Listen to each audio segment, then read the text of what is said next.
Okay, well, I just want to welcome everybody to our Nebraska Cafe. Community and family engagement's our goal. Today's topic, we're going to be talking about advocate and navigate. And I just really want to appreciate and welcome everybody coming, and also mention the collaboration that we have with the Nebraska Family Learning Community, Nebraska Children and Families Foundation, Migrant Education Program, Lincoln Community Learning Centers, Nebraska Extension, and I think we have even more that I haven't mentioned, or I don't have written down to mention, but it's very encouraging, the collaboration that we have on this, and a lot of other things going forward. I want to welcome our panel also, as we discuss today. Myself, Todd Smickley, I'm a parent of 7 children. I'll talk a little bit more about that later. Only one kid, though, I'll kind of highlight on this time.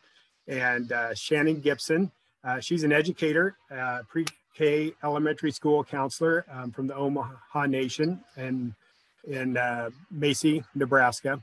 And I've known Shannon for a long time. She's a parent and advocate, all kinds of stuff that she does. Krista Meyer, a parent, and she parents 3 neurodivergent boys, and she is definitely an advocate for them, and she's just learning how to navigate these systems. It's kind of fun. As I've been doing this, walking my kids through for about 20 years through systems and stuff, and Krista's learning now, and it's fun to walk with people. Kathy Moldenhauer, assistant principal at Roper Elementary School, Lincoln, Nebraska. When she sent me her bio, I just saw so much passion for what she's done in her past and what she does for kids, and especially a lot of kids that maybe have some special needs and stuff, and focusing on that areas. So it'll be neat to hear from her. And I want to get started by the panel. As we present, I kind of asked them to come up with about 5 minutes of stuff about what advocate and navigate mean to you. You know, as you explain that to us, give us some examples of your experiences as a parent or as an educator. And so I'm excited to hear what everybody has to say. Let me interrupt you really fast. I'm sorry about this. Let me say it in Spanish just to make sure if there's no need for Spanish translation. Okay, hola, buenos días. Gracias por estar con nosotros en este café de Nebraska. Vamos a tener un panel excelente el día de hoy. Tenemos a varios padres representando Todd Schmeckley, Krista Meyer, los dos que tienen hijos con discapacidades y qué es lo que han logrado hacer y cómo lo han logrado hacer. Shannon Gibson es una educadora de Omaha Nation School en Macy, Nebraska, que nos va a dar su perspectiva desde el punto de vista de una escuela. Y Kathy Moldenhauer, I hope I didn't butcher your name, que lo haya dicho correctamente su nombre. Y también ella es una directora de una escuela primaria aquí en Lincoln. Si tiene alguien necesidad de usar el español o de escuchar en español, por favor, alce la mano y los conectamos. Si no, lo podemos seguir haciendo en inglés, pero tenemos la capacidad, o si hay otro idioma que necesiten. I'm just wanting to make sure that if there's a need for everybody to raise their hands for Spanish or maybe another language that we need to realize. It doesn't seem like we do. So I think we're fine continuing in English for right now. Thank you, guys. Gracias. Thank you, Mariana. Thanks, Mariana, for slowing me down there. Okay, I'm going to share my screen real quick again.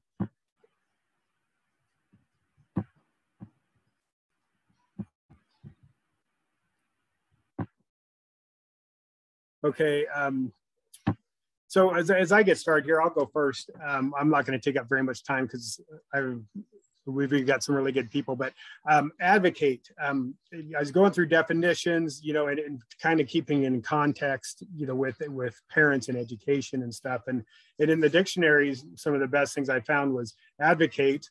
It's a verb, to support or argue for a cause, and a noun, one who pleads the cause for another. And I really liked about advocate that stood out to me is that it's a verb and a noun. It's something you do and it's something you are. And it becomes both of those things. I think especially like the parents that I've worked with, with parents with kids with special needs, that especially nonverbal kids, have a nonverbal child. You really need to be that advocate for that child because they can't speak for themselves. Navigate. It's a nautical term, mostly has to do with sailing a ship through the ocean. And it's a verb. It's to steer a course through a medium, or I was thinking like obstacles or things that get in your way, or even not just things in your way as we're navigating schools, running into people that can help you is another thing in that medium that you're navigating through, and you're moving towards a destination. And so advocate and navigate. And how does that look in, to me and as a parent?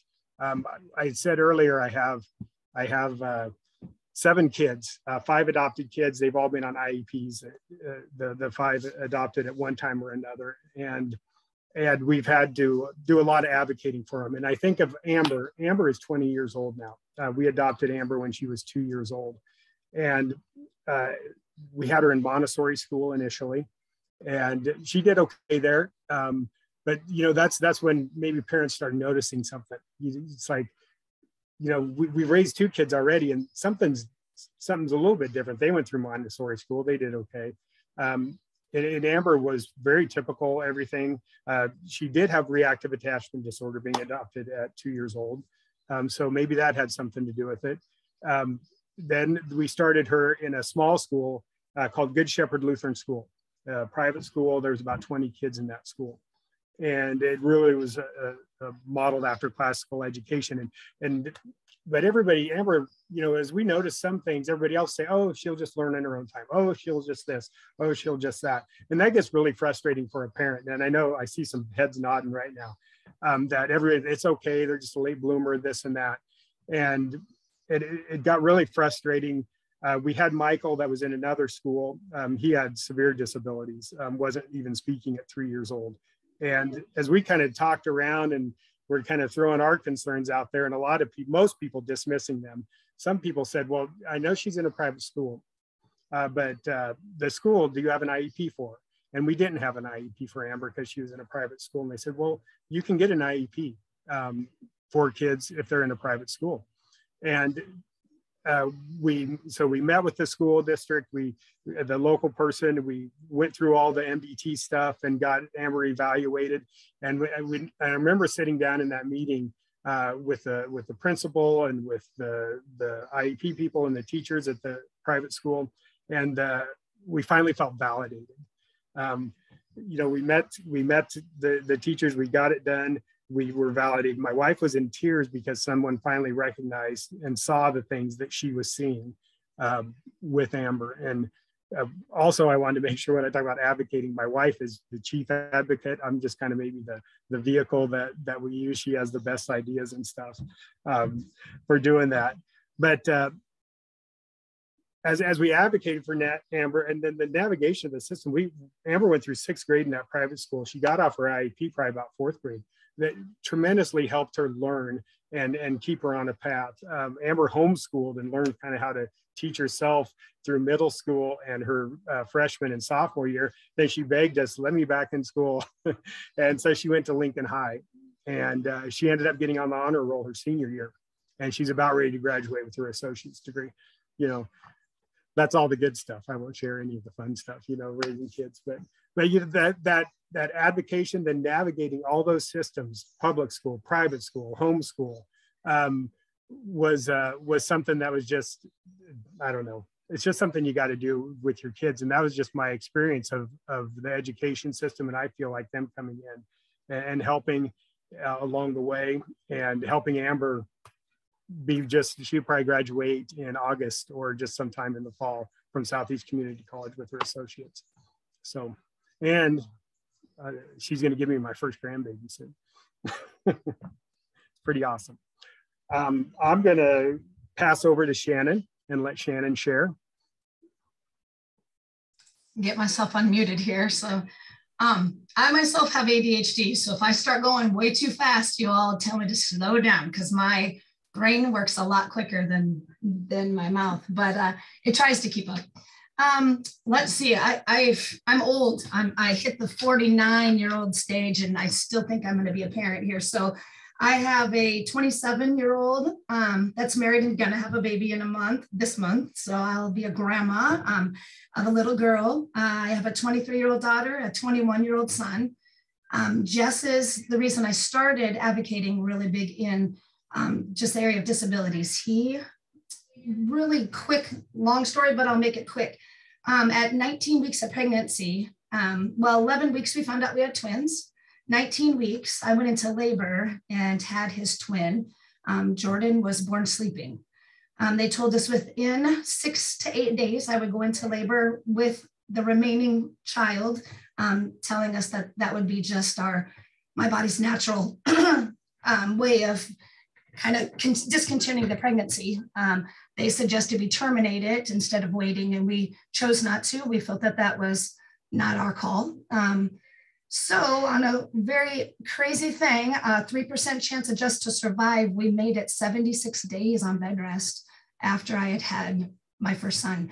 So he was born at 29 weeks, so still premature. So we have quite a bit of things that came from that.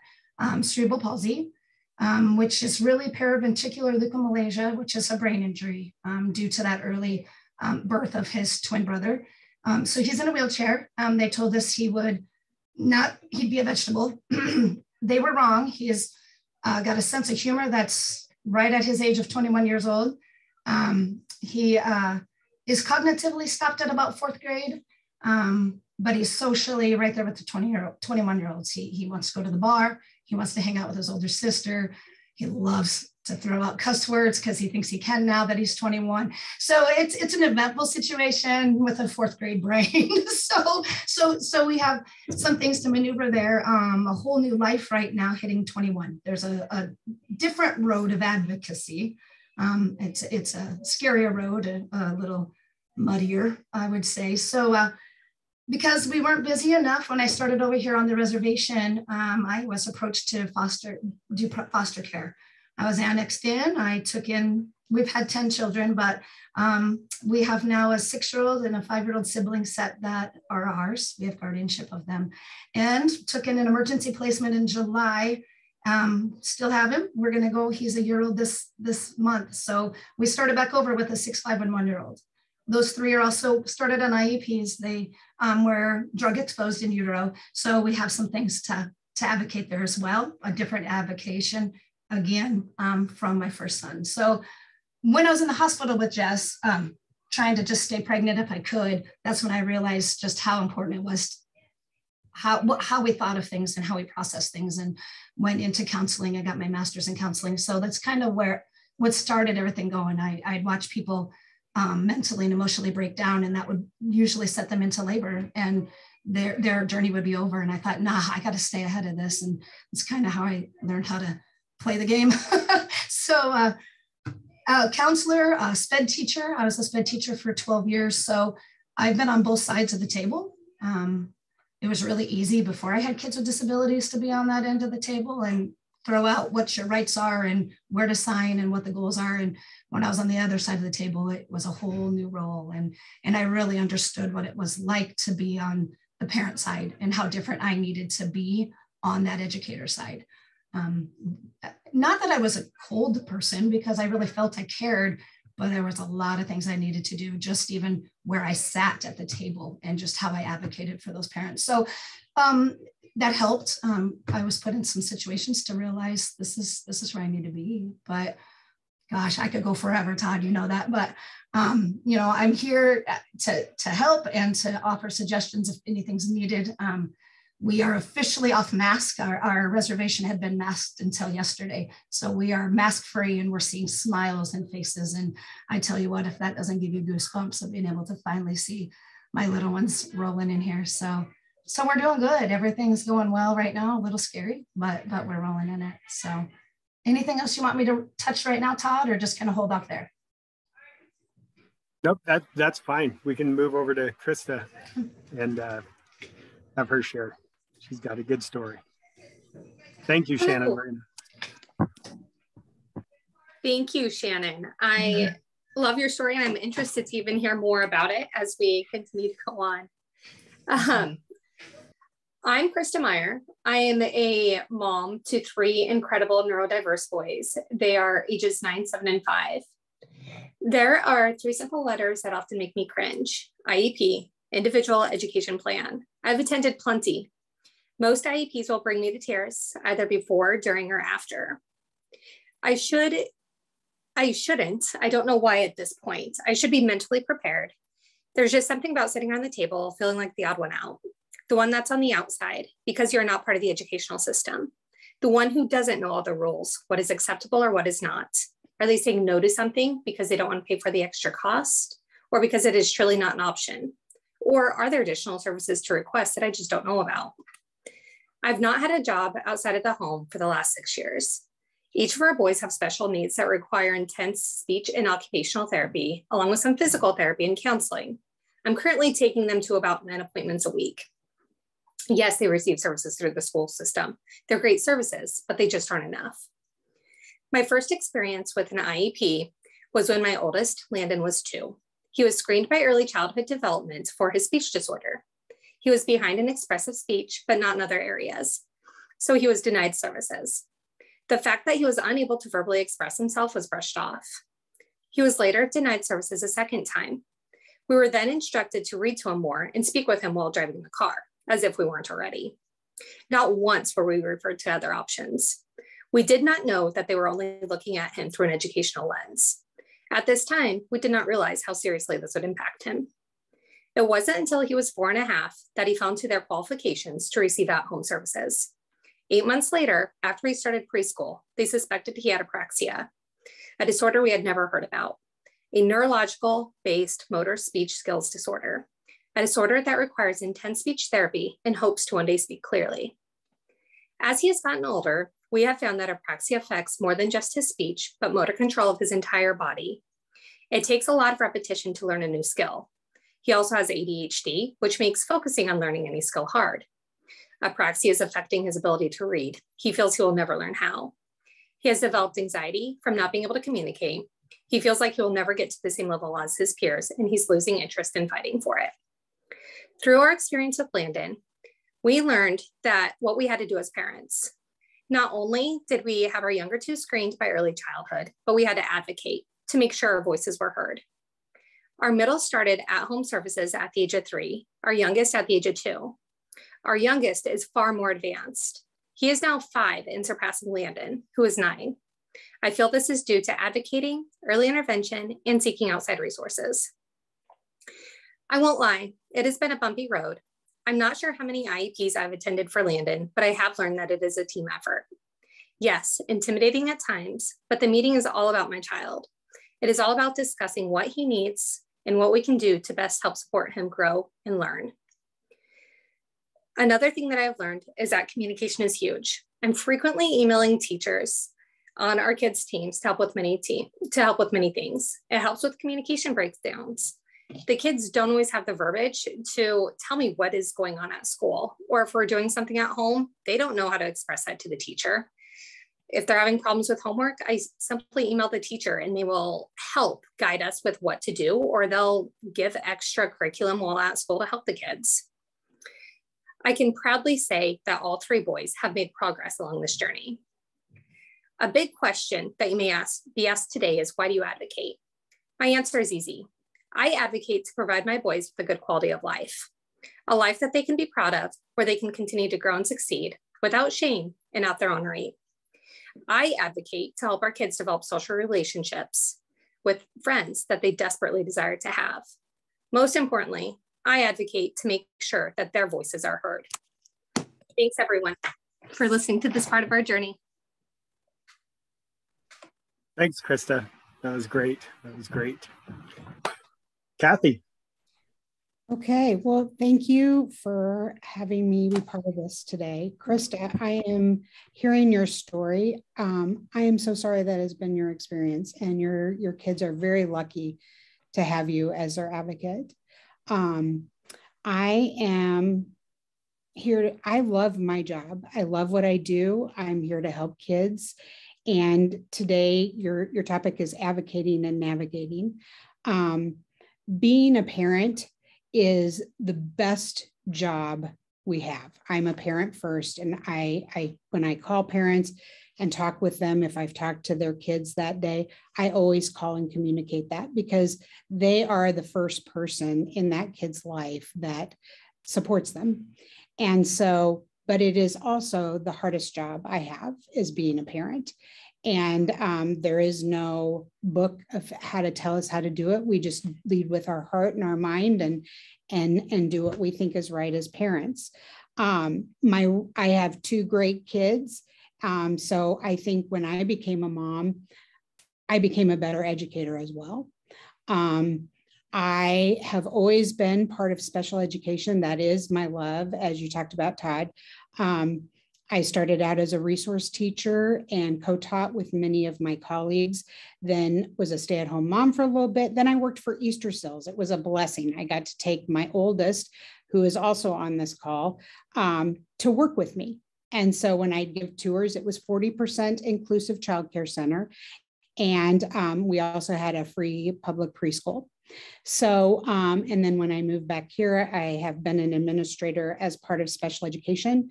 Right now, I do not wear the hat of special education. I wear it as the student assistance process coordinator and gifted. And so I'm part of all of the services for students. And then we have another administrator who is in charge of the special education, because we are the largest elementary school in the state.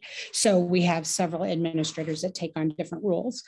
When I start my meetings with parents, I always say our goal is to help your student be as successful as they can be and to feel good about who they are as a learner. And so that's how we start. Sometimes we will have students be part of those meetings as they get older, and the feeling of being the only person at the table that is part of that team. We're a whole team. And so I'm sorry, my radio is blowing up. Sorry. I always compliment the student because they're sitting in a room full of adults. And that's how we view parents. You're sitting in a room full of lots of adults that work as a team. And we have so many acronyms, it's not even funny. And so when you say you hear IEP, I know, I get it. Sometimes we forget what the acronyms are. We don't mean, they just change.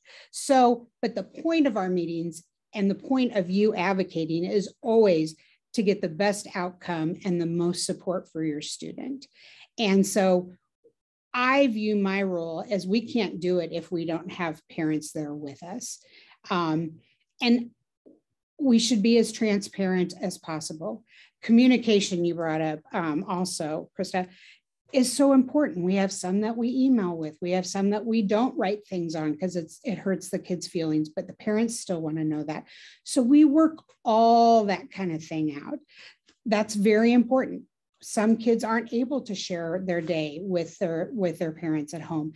And it is important for those parents to be able to be part of that kid's day. Just like I said, I always call parents if I have a meeting with their kid and talk about something. I just want them to know they were in the office and talking to me. I don't want them to hear that from the kiddo the first time. We want you to feel validated as parents. You know your kid the best. And so I think it's our job to put on the table the things that are available that would be there to support, and then brainstorm together. The story, I was asked to think about a story. And so the story that just happened like 2 months ago was a parent in first grade that was emailing their teacher about their concerns about reading. And Nebraska has that, the reading education law now. And so if kids aren't at a specific criteria, then they qualify for a specific reading plan. And through that, we thought we were being transparent as far as the student is in this intervention, the student is working with their teacher extra, they are part of the after school club, those kinds of things. And we were, but they wanted to know more. And so that's our job, even when we think it's kind of the role that we think about for adults. When you think you've communicated, you have to communicate more. And so they asked great questions. We got them in a way to some things that they wanted more information about. And then they understood a lot of the information that was coming home, but we had to meet and we had to talk about that. And I think it's more important to have face-to-face meetings in a lot of situations, because an email can get misjudged or not give you all the clarification that you need. And so I have a lot of meetings, but I think that's really important to share progress as it's happening and talk about the improvements or the struggles that kids are having, and tweak things as we go and not wait for too long, because you miss those important moments at school and at home. So always feel like you can reach out to your school, your teachers. That's our job, is to make sure that kids are successful and are feeling good about who they are as a learner. And so I just want to impress that. So is that kind of what you wanted, Todd? Yeah, that's good. Okay. Rolling right along. We're getting close to I think we have enough people to probably break off into a couple groups. Before we did that, I wanted to ask, I think Shannon, you kind of answered it, and I know Krista did. Kathy, why do you advocate? Because I feel like that is my job. I am here for kids. And if kids aren't making progress, then we need to meet as a team and figure out why. We need to figure out that on our end and then meet as a team with parents. And a lot of times they'll share things with us that we didn't know. And so if we aren't working together as a team, then a kid is a whole kid, not just this many hours at school, not this part at home, not this part at Sunday school, not this part. They are a whole kid. And we see things sometimes that maybe families don't see, and vice versa. And if we're not on the same page, kids aren't going to make good progress. And so, and explaining to families what interventions we have and what they can do for those kids is really important, because then that helps them help their kids at home. So I just feel like I am so lucky to have this job. I am so lucky to do what I do. We had some kids in here yesterday that were problem solving, and they looked around my room and they were like, "You have a lot of notes from kids." I love what I do. And they were like, they like that you like being their teacher. It's really important work. And I would want somebody to do that for my child if they needed that support. That's my job. And I love it. Todd and Kathy, I would like to add too, I think advocacy also comes from the parent side too, where a lot of times I feel like I'm advocating for the parents. Like all of a sudden I switched my role, and it's not just the kid. Now because I'm living it and have lived it, I can say, well, I think they're coming from this end, but couldn't find the verbiage to be able to explain it that way. So my big thing I've learned through my education life is you don't know what you don't know. And that comes from both sides. That comes from teachers, that comes from directors, administrators, and it comes from parents as well. So that advocacy role really comes around all over, not just for our kiddos. And I feel like sometimes if we don't see kids like through this narrow lens, and we try to see it from a broader lens, so that we kind of understand where the others are coming from, to put that puzzle together for the kid, that's really important. We have also had educators step up and be like, okay, hold on, let's back up here. At one point with my oldest, having speech at school, it was getting too much. He doesn't like getting pulled out of the classroom. It causes him more anxiety. So we were requesting to step back. And luckily our coordinator stepped in, and she, talked about how she didn't think it was the best of idea, but she also wasn't seeing that mental health all around. And so we worked together as a team. but she is also a very strong advocate for what she sees that her student needs, and it's fantastic. Good, good. And you have to make those adjustments because you want your student to feel good about who they are as a learner. And that's socially as a learner, that's reading as a learner, it's speech as a learner, how they feel at school. And if they're not, some kids are very sensitive to being pulled out, and we have to listen to that. There are other ways that we can give services besides